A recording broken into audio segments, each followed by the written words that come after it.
Dial, but Weird. it is just Shedeur Sanders being odd. Enjoying yourself and having fun. I regret the playing. videos. I regret. know. Both Let it. No. This Let is it awful. ride. We deserve more for our FM dial. Let it ride. Because it was this weird. This is weird.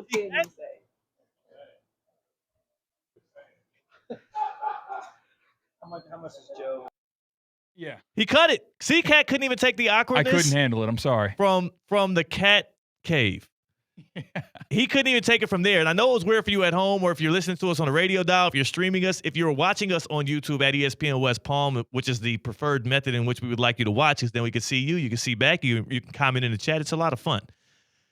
You saw Shedeur moving his mouth and no words coming out, and you can faintly in the background hear reporters asking questions to which he would then not answer. I do wonder if he was just like mouthing, like, how people say, like, if you're in a play and you want to just mouth words, you go, or songs or whatever, you go watermelon, or you go like I got peas and carrots when I was peas and carrots. a kid. Peas and carrots or watermelon. If you do that, it looks like you're saying words like watermelon, like your mouth moves in a way. So peas and carrots, whatever you're doing, you are actually you're mimicking. I wonder if he's actually mimicking real words or if he's just doing that.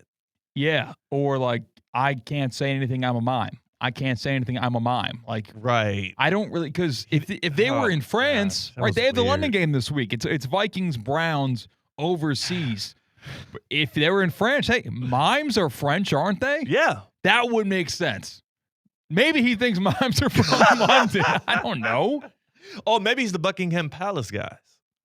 Yeah. They're more on stoic than silent. They are. They're both stoic and silent. Like they don't speak. I don't think. Right. Yes, That's part but of it. if I saw a Buckingham Palace guy in red making the mannerisms that Shedeur Sanders was, yeah, it'll be weird. even though he wasn't talking, it still would be weird. So if he was standing there, straight face, staring forward, that would make more sense. And I don't get it, man. We've seen athletes refuse to answer questions before. We remember Marshawn Lynch infamously, or actually, honestly, people love the Marshawn Lynch one. I'm just here so I don't get fined. Yeah. That one went over well, even with some media members who were a bit annoyed that he wouldn't answer any questions, even leading through Super Bowl week. But also, it was just so very Marshawn Lynch of him to answer in that way. So that was cute. Marshawn Lynch, I'm just here so I don't get fined. We've seen guys go with no comment over and over again. I'm trying to think of some other very famous standoffs with the media where guys are like, you're not getting any clickbait out of me. You're not getting a reaction. We're on to Cincinnati. On to Cincinnati's Bill Belichick. Exactly. And there's many other iterations of Bill Belichick dismissing anything that a media personnel is trying to pick and prod and get out of him. It's not new for an athlete to feel like the media is against him and to feel like they're using him for clicks and for headlines. And that he knows, Shedeur Sanders knows he's in a position where there's nothing he can say that won't be taken out of context in some way, because even people that hate him or think he's a bad quarterback or think he's a bad apple or hate his father or hate Colorado or hate, there's so many things. There's so much polarizing, so many things that people find polarizing about Shedeur Sanders. Even the people that absolutely hate him have to agree that there's a lot of people who, no matter what he does, them included sometimes, are going to find holes in it, are going to find ways to criticize him about it, are going to look for a reason for him to be in the wrong, as opposed to giving him the benefit of the doubt. And then there's the people on the other side of the fence that are always like, oh, my God, Shedeur's okay, everybody's on his back, and Coach Prime is a god and all that. Like, there's the spectrum is out of this world, and I absolutely hate it, and that's kind of where we are right now. In sports, but in general in society today. People are stuck on confirmation bias. They pick a side of the fence and they roll with it. Today, though, C-Cat, as an innocent bystander, I don't know what the hell is going on over there. Yeah. I don't know what to do with that. That is bad. Shedeur, what you did inevitably is bad. That is, you could have just gave some more coach speak. Let some people twist it out of out of what you didn't say and what you did say. And sure, there's going to be some headlines out of it, whatever. You could have gave some coach speak, and we could be just glossing over this. I wouldn't even care about it had he just done something that was normal. But that right there was odd. So one of the theories I have as to why Shedeur Sanders is miming his answers to the media is that he's unhappy with it, and he knows with anything that he actually does say into a microphone will be met with massive criticism and get him in trouble. But there's video cameras, C-Cat. Well, I know, but you can't actually see what he mouthed, right? That's just kind of abstaining from talking to the media. Like, that's what that's getting at to me. Yeah, but there's so many other ways to do this. You can say, hey, I don't want to comment on that situation. I'm just focused on getting my reps in with the scout team and being ready when my name is eventually called. Boom. Like, you could just say that over and over again. You could come. That's what your PR team is for, too, to give you a prepared statement for you to continuously deliver, and the media has to respect that at a certain point.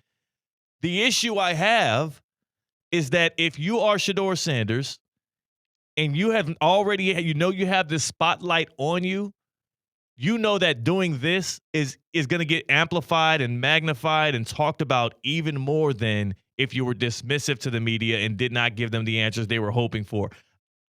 It just was immature. It was immature. And I think here's what his response is going to be later on. He's going to say, well, my mom and pops always told me, if you don't got nothing nice to say, don't say anything at all. That's what he's going to do. He's going to pull that card. And then we're going to have to live with it. And then we'll hear whether or not that his pops did teach him that, because Deion Sanders will join talk about it. Ocho and Unc, and then we'll hear from him. That is, that part of the whole, nobody can disagree with that either. If you're a Shedeur supporter or Shedeur hater, nobody can disagree that NFL teams do not want to deal with having Coach Prime comment on every decision they make around his son. That is absolutely a negative. That pros and cons, if you were thinking about drafting Shedeur Sanders, that was always going to be in the cons column. Nobody's like, goody us. Like, if we do draft Shedeur, guess who's going to talk about us every week when a mic is put in front of his face? Yeah. Deion Sanders. It's not a good thing. And like the closest thing we kind of got to that in recent memory was maybe LeVar Ball and the Ball family in the NBA, except LeVar Ball was not a Hall of Famer. So like his words, though as characteristic and charismatic as they were, they didn't carry that much weight. But Deion Sanders, he also didn't have press availabilities 3 times a week unless he was booked on actual shows. Deion Sanders is like a coach of a college football team. But honestly, I don't know if you remember the LeVar Ball, not fiasco, but the whirlwind. LeVar Ball was on the Herd all the time. I'm just saying I say it more so as in he was booked as a guest on shows. He didn't have, like, Deion Sanders doesn't have to be booked to be in front of microphones every day as well. True. Eventually, the LeVar Ball stuff kind of wore down. It wore old on ears. Yeah. Because all of his kids became adults and like could take care of themselves. I actually saw, he had I think he got his foot taken off. Oh, yeah. And someone asked him like, "Hey, can you still beat Michael Jordan 1-on-1?" And he goes, "Yeah, I took off my